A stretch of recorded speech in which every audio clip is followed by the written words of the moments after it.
A ver, si pensamos en Uruguay, ¿qué es lo primero que se nos viene a la mente? Probablemente una nación muy europea, ¿verdad? Casi como un pedacito de Europa en Sudamérica. Pero bueno, esa es solo una parte de la historia. Hoy vamos a correr el velo y a descubrir una historia mucho más profunda, una que por mucho tiempo fue invisible. Quiero que empecemos con estas palabras de la escritora Graciela Leguizamón Rodríguez. Aquí estamos esperando. Seguimos esperando. Uf, es una frase que tiene el peso de siglos.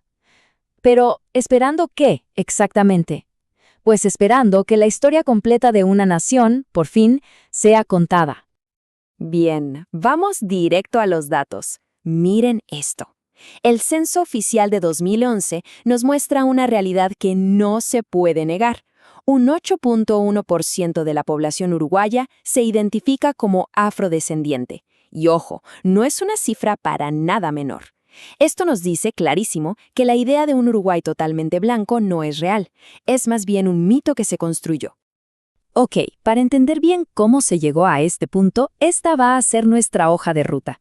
Primero, vamos a chocar el mito con la realidad de hoy. Después, viajamos al pasado para entender de dónde viene todo. Seguiremos con la lucha por la libertad, la increíble resistencia a través de la cultura y finalmente vamos a volver al presente para ver qué pasa ahora y qué sigue. Listo. Primera parte, el mito y la realidad. Aquí vamos a meternos de lleno en esa distancia enorme que hay entre la imagen que Uruguay le mostró al mundo y los datos, los números duros, que cuentan algo muy, muy diferente. Por más de un siglo se impulsó la idea del excepcionalismo uruguayo.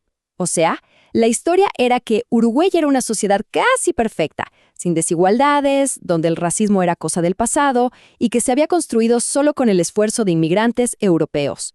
En ese cuento, la población afrodescendiente, pues simplemente no existía, se borró del cuadro.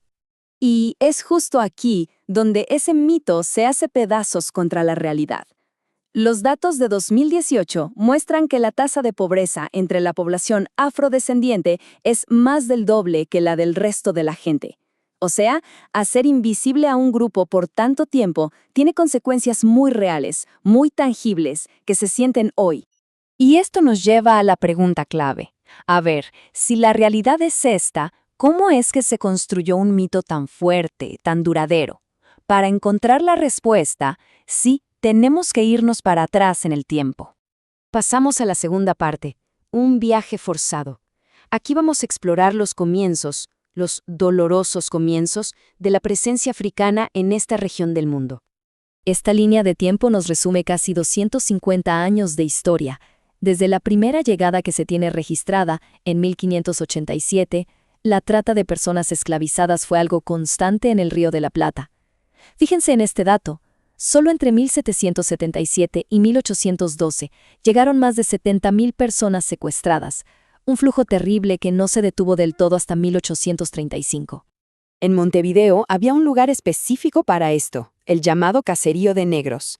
Y no era solo un edificio, era el punto de entrada oficial, un lugar de cuarentena, un mercado de subastas.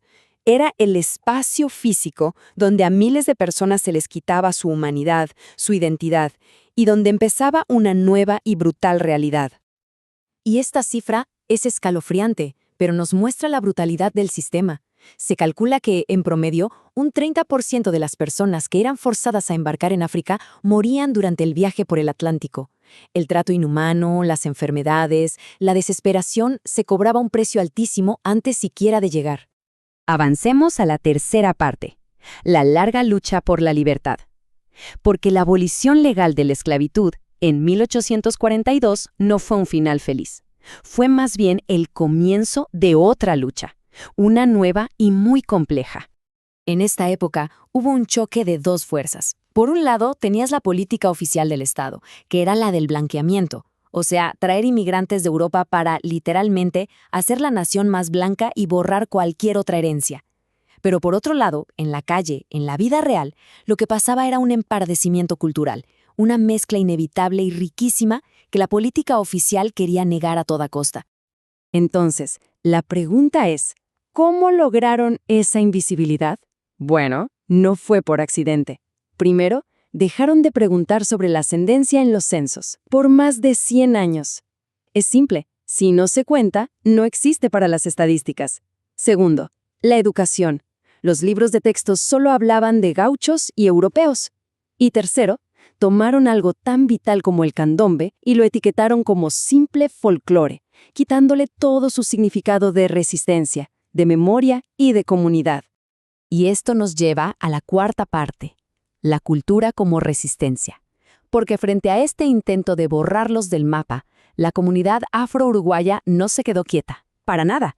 Construyó sus propios espacios, sus propias historias, para sobrevivir y para resistir. Y el candombe es el mejor ejemplo de esto. No es solo un ritmo, no es solo música de carnaval. Es mucho más. Es una forma de memoria colectiva, es un lugar de encuentro, es una herramienta poderosísima de resistencia espiritual. Es el corazón cultural que mantuvo viva la conexión con África. Y esa resistencia se dio en muchos frentes. La comunidad creó su propia prensa, como la revista Nuestra Raza, que fue clave para alzar la voz. Fundaron organizaciones sociales y hasta un partido político, el Partido Autóctono Negro, para pelear por sus derechos. Y por supuesto, a través de su cultura, mantuvieron viva su identidad contra viento y marea. Y con todo esto llegamos a nuestra última parte, memoria y futuro. Ahora conectamos todo este viaje por la historia con lo que está pasando hoy, con los avances y los desafíos que todavía quedan. Gracias a décadas de activismo, en los últimos años el Estado uruguayo por fin ha dado pasos importantes. Se aprobaron leyes contra el racismo, se reconoció oficialmente la importancia del candombe y, algo muy importante, se implementó la Ley 19.122, la Ley de Cuotas. Esto busca empezar a revertir la desigualdad histórica en la educación y en el trabajo. Al final, y esto es lo más importante, la lucha de la comunidad afro-uruguaya por ser reconocida no es solo para ellos. Es una lucha por la memoria completa de toda la nación, porque solo recuperando un pasado que nos incluya a todos, se puede empezar a construir un futuro que de verdad sea justo para todos. Y cerramos con esta pregunta, que queda resonando. ¿Cómo una nación repara el olvido? ¿Cómo se construye una memoria que, en lugar de borrar, celebre e integra a todas las personas que la forman? Esa es la espera que todavía continúa.